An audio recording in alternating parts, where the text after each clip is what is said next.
This is Pankaj. तो अब इस थर्ड वीडियो में हम लोग सीखेंगे इन कुछ वर्ड्स को यूज करना। तो बहुत सारे बच्चों को प्रॉब्लम आती है कि इन वर्ड्स को इंग्लिश में कैसे यूज किया जाता है।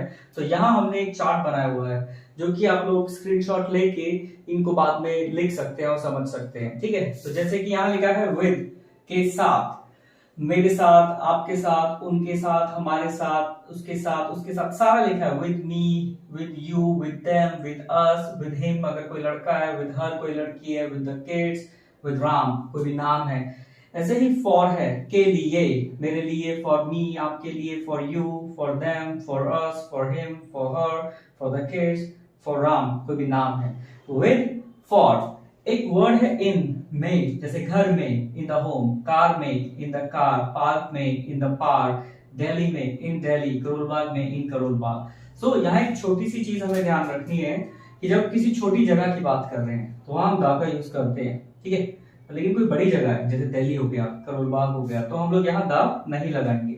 इन दिल्ली, इन करोल बाग, इन ऋषिकेश, हाँ, इन नेपाल, तो यहाँ पे हम लोग दा नहीं लगाएंगे। ओके, देन ऑन का मतलब है पर, जैसे मेज पर, ऑन द टेबल, पलंग पर, ऑन द बेड, कुर्सी पर, ऑन द चेयर। सिंपल। एक वर्ड है बिकॉज ऑफ और ड्यू टू, ये दो वर्ड, बिकॉज ऑफ और ड्यू टू, की वजह से या के कारण, दोनों के सेम मतलब है, हम लोग इनको रिप्लेस कर सकते हैं।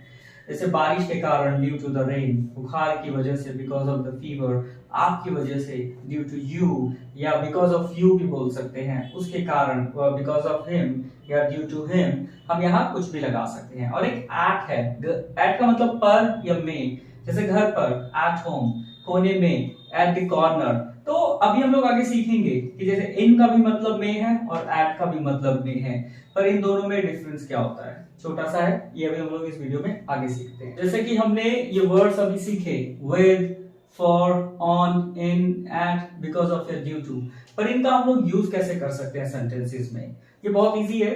जैसे कि ये हमने पहले फॉर्मूला सीखा था, अगर आपने पहले के 2 वीडियोस मेरे देखे हैं, कि subject plus helping verb plus object, अगर हम लोग इन सबको मिला देते हैं तो हम एक सेंटेंस बना सकते हैं। सब्जेक्ट मतलब I, we, you, they, he, she, it, name. Helping verbs is am are, was were, will be or will become, these are helping verbs। ठीक है ना, तो अगर हम इनको मिला देते हैं और एक ऑब्जेक्ट लगता है तो हमारा एक सेंटेंस बन जाता है। लेकिन ये जो सारी चीजें हैं, these are connecting words। अगर हम लोग कनेक्टिंग वर्ड्स बोले, अगर हम कहाँ लगाएं, तो यहाँ बीच में हम लोग नहीं लगा सकते हैं। कनेक्टिंग वर्ड हमेशा हम लोग यहाँ लास्ट में लगाएंगे, हमारा सेंटेंस कंप्लीट होने के बाद। हम लोग बीच में कनेक्टिंग वर्ड को नहीं लगा सकते।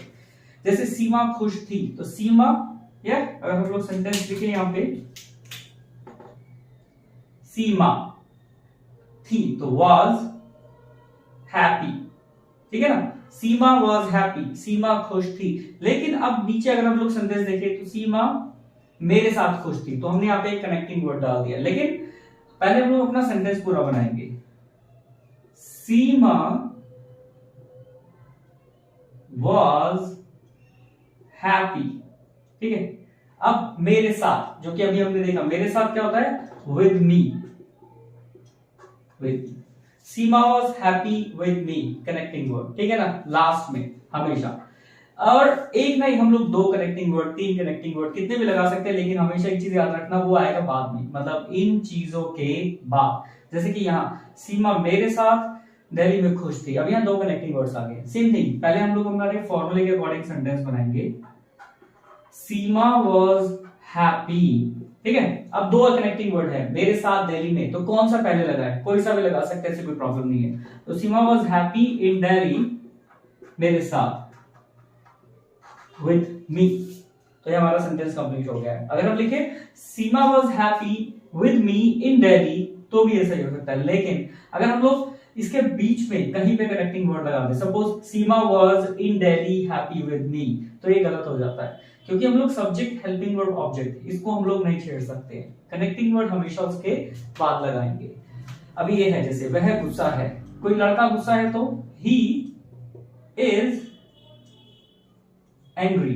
क्या, वह आपकी वजह से गुस्सा है, आपकी वजह से, बिकॉज ऑफ या ड्यू टू, तो पहले सेंटेंस बनाएंगे, he is angry, अब आपकी वजह से, बिकॉज ऑफ यू, सिंपल। ठीक है, अगर ये है हम आज फ्री रहेंगे, सॉरी हम आज फ्री रहेंगे, सो वी रहेंगे तो क्या लगेगा, will be free today, we will be free today. हम आज आपके लिए फ्री रहेंगे, अभी आ गया आपके लिए for, so we will be free for you today.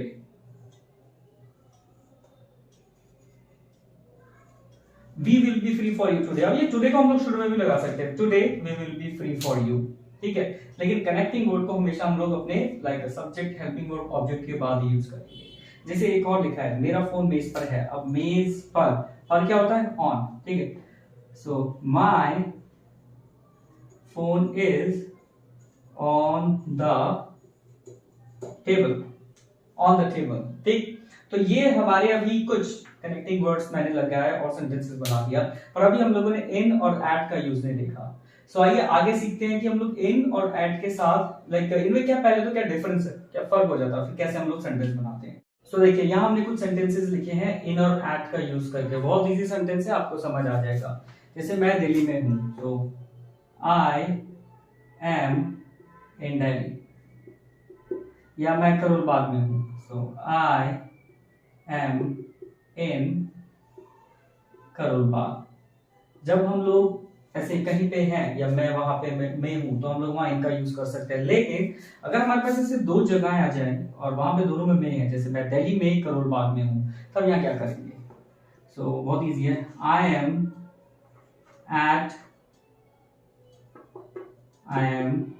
In Delhi at Karol Bagh, ठीक है। तो क्या है इसके अंदर, जब हम लोग दो जगह आ जाती है तो बड़ी जगह के साथ इन लगाते हैं और छोटी जगह के साथ एट लगाते हैं, सिंपल है। जैसे मैं अपने घर में बाथरूम में हूं, आई am in my home at washroom, बहुत इजी है। जैसे लिखा हुआ है मैं अपने घर पर हूं, अगर मैं अपने घर पर हूं, पर के लिए हम लोग ऑन नहीं लगा सकते, I am on my home, ये गलत सेंटेंस हो जाएगा। सपोज मैं लिखूं I am on my home, so ये गलत है, तो ऑन नहीं, मैं अपने घर पर हूं। तो कई लोग बार हम लोग ऐसे बोल सकते हैं, तो हम लोग बोल सकते हैं I am at my home, I am in my home, तो ये दोनों सेंटेंसेस करेक्ट होंगे, पर ऑन नहीं लिखेंगे। जैसे मेरा बैग कोने में है, so my bag is at the corner या फिर इन द कॉर्नर। तो ये हमारे सारे यूजेस हो जाते हैं with, for, on, in, at और बिकॉज ऑफ और ड्यू टू के, ठीक है। सो इसमें अब मैं आपको आगे कुछ सेंटेंसेस दूंगा जो कि आप इंग्लिश में बना के अपनी प्रैक्टिस कर सकते हैं। और अगर कोई भी प्रॉब्लम आती है तो आप मुझसे कमेंट में पूछ सकते हैं, और अगर आपको मेरी वीडियोस अच्छी लग रही है तो आप इसको सब्सक्राइब कर सकते हैं, ताकि आगे आने वाली वीडियोस आपको पता लग सके और आप हमारे लेक्चर्स से इजीली हिंदी सीख सकते हैं। Thank you. तो ये कुछ सेंटेंसेस हैं जो कि आप घर पे बना के प्रैक्टिस कर सकते हैं, और इन किसी भी सेंटेंस में अगर आपको प्रॉब्लम आती है तो आप हमसे पूछ सकते हैं। Thank you.